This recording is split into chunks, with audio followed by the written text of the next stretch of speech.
members from like different states, all over the place. How did that just like? How did you gather these people? Honestly, shout out to SoundCloud. Shout out to SoundCloud. First and foremost, that was a great foundation. Shout out to the creative genius behind that network, that platform. But it honestly came all together through that. Dex Moore, I heard off SoundCloud. Scott Zilo, I heard off SoundCloud. Sanye, I heard about her through a friend of mine, but the record was on SoundCloud. Like everything that we've came across has been SoundCloud, and it's been a great platform for everybody that's doing their best to present their message or they sense of light to the world. So that's how we came across everybody. Scott Zilo was a part of this duo called New Gen Soul with an MC called Soul the Poet, yes. And their music was dope and it really intrigued me. But his growth from when I first heard him to now is very different. But different in a great way. Like he's growing and really taking his aspect of art to another level. Dex, I came across him through his debut project, that Emergence, and ever since then I was a fan. You know, from his cadences to his rhyme style and everything. Like it was so 90s embodied that I was just like, yo, this is someone I could really dig and mess with. And they all trusted me to be a part of their journey in life. You know, so I really appreciate each and every one of them, as well as Kevin. We've been connected for years, 7 years, the holy number 7. So we're just gonna continue to strive for greatness, not just within ourselves, but within a divine synergy. Because at the end of the day, if we all come together, we want to make our energy as divine to be more divine through synergy, which is just like a, how can I say, like a congregation of energy. Like the community aspect, it's cool. Like we're definitely trying to build a better community, but it all has to come down to organicness. And if it's not like family or love orientated, it's kind of really hard to build with folks on an organic level. Yeah, that's good movement, good heart and everything. So, Kev, like, what's your story? What is your side of becoming part of Divine Atoms, and your story just rapping? Like, how long have you been rapping? What have you been doing? Gotta take them back, man.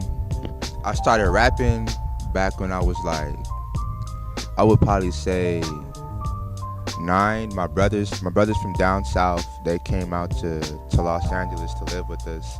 And, you know, they were just playing some music, and I just happened to come outside one day, and I was just like, you know, like, hey, man, I've heard that sound before, you know, but I've never heard those lyrics. And they was like, yeah, that's mine. That's me rapping.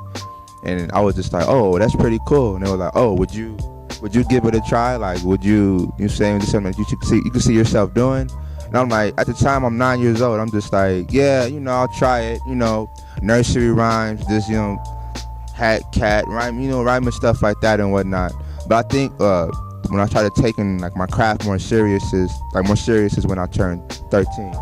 13 was the point for me when I got my first rhyme book, and I was like, okay, from this point on, like I'm about the music, I'm about the artistry, I'm about making sure that I get some type of message out, you know what I mean, like whatever it is.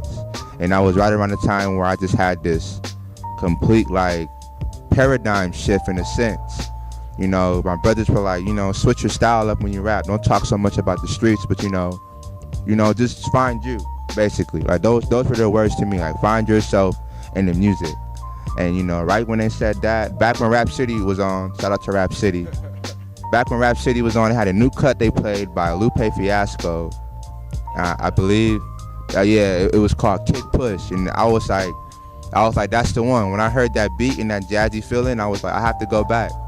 Start digging the Mos Def, Talib Kweli's, the Tribe Called Quest, the Digital Planets, the Commons, the list. Oh, Slick Rick's definitely a big influence. Just the Doom, love Doom, man. That's the homie. Like just the like MF Doom because he's different. Slick the Rick because of his story, like his storytelling capabilities. Like no one tells stories how Slick Rick does, and I'm just like, if I can find some way to kind of embody that with just the way I tell stories, I just paint images with the words I use. Like if I can find a way to craft that, you know, I'll be pretty good in this game.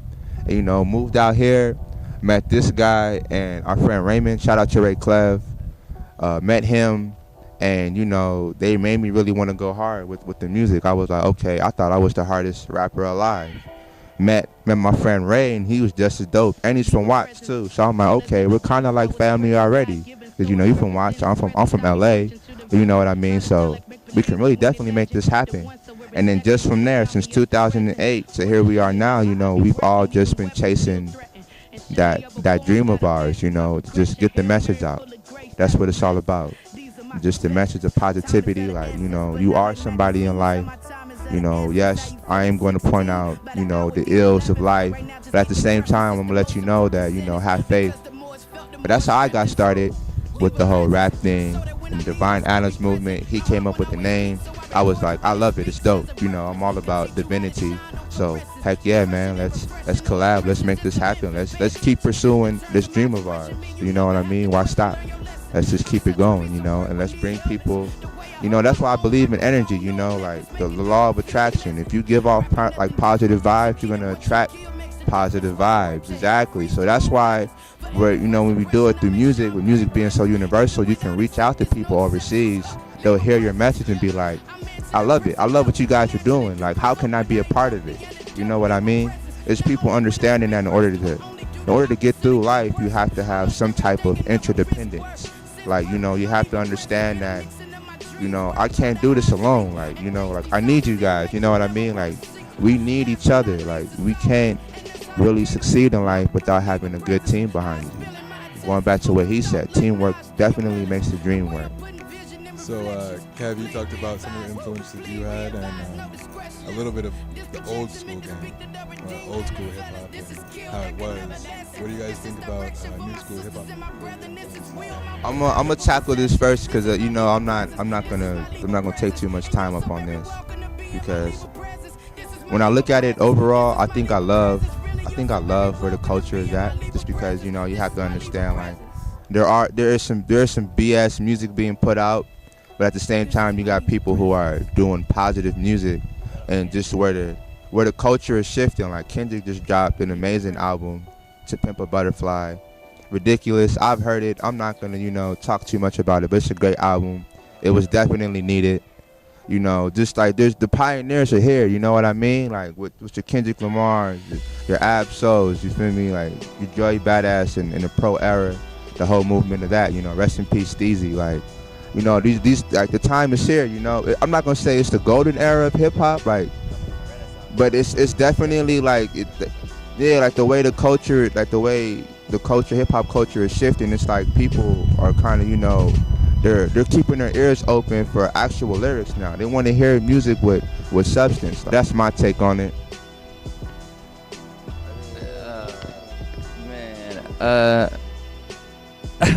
No, I'm not even going to slander anything like that. As much as I catch myself thinking about it a lot, there definitely has to be some balance, but at the same time, you know, at least put your soul upon it, you know, because that's what's everlasting. If you're just gonna speak on some flesh shit, then it's gonna be temporary. But if you're gonna speak on some soul shit, it's definitely gonna everlast, and it's definitely gonna touch folks, and it's gonna move people. It's gonna make people want to be a better them. And what are we trying to do in this world and then be a better us, you know? Like, you're gonna either contribute to that, or you're going to be the demise of that. And we're definitely trying to contribute to that positivity. You know, we have siblings, we have mothers, we have fathers, we have family members in general that we want to push this message upon, because it's not just about me. Like I said, it's not about Kev, it's not about any one of us individually. It's about us as a whole, and just building a better environment for my future seeds, or my future nieces and nephews, my future anything. That's what I want, to be able to provide in a sense of comfortability, knowing that my kid could go out in this world and not be corrupted by something, as well as as who I'll be listening to in the culture and hip hop. Man, a lot of new artists is dope, you know. Shout out Blue, that's one of my favorite artists at the moment. He's a brilliant individual, man. Great poet. J Electronica is another dude preaching a great message. I love what he's doing. Shout outs to Joey Badass for selling 50K his first week. That's awesome.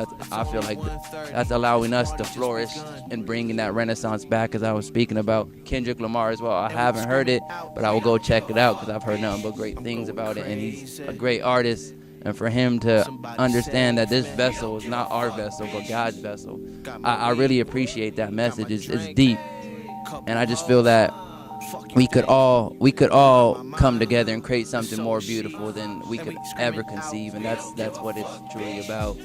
And shout out to Wadi Harouj, shout out to Carl Sharon, shout out to Cavalier. Man, dope dude, man, dope dude. Very, very dope dude. Eamon Omari, all of them, Ray Cleves, the Paul Pillas, like everybody that's making dope music but presenting awareness to it. Shout out them, because that's who it's really about. It's about us all. So yeah, Divine Adams, just fighting the corruption with the growth, You guys want to have anything else to say? Any shout outs or anything?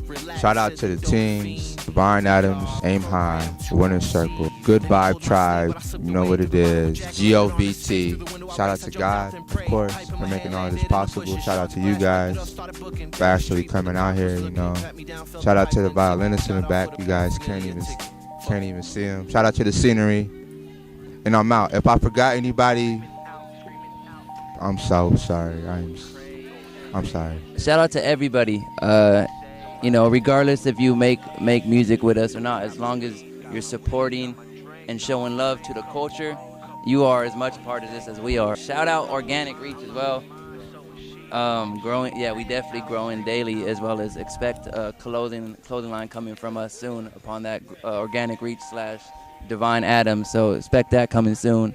Ian, Lee, I don't want to forget nobody, but Minnesota, shout them out, man. Shout them out. All love, all love. Shout out Breaking News. You can follow me on Twitter at coolest since 92, all one word. The SoundCloud is Divine Adams, soundcloud.com / Divine Adams. If you're looking for my stuff, it's the same thing, soundcloud.com / Real Kevin Cool. And that's about it. 13 Love. EP. Yes, EP. KevCool, Failure to Launch EP is dropping sometime this year, God willing. But in the meantime, I'll just be doing loose cuts for everyone just to get a better feel of who I am as an artist and what I'm trying to accomplish with the music and the movement. Much love, 13 Love. Okay, and we're out. I would never switch. Gotta speak my mind, tell the people how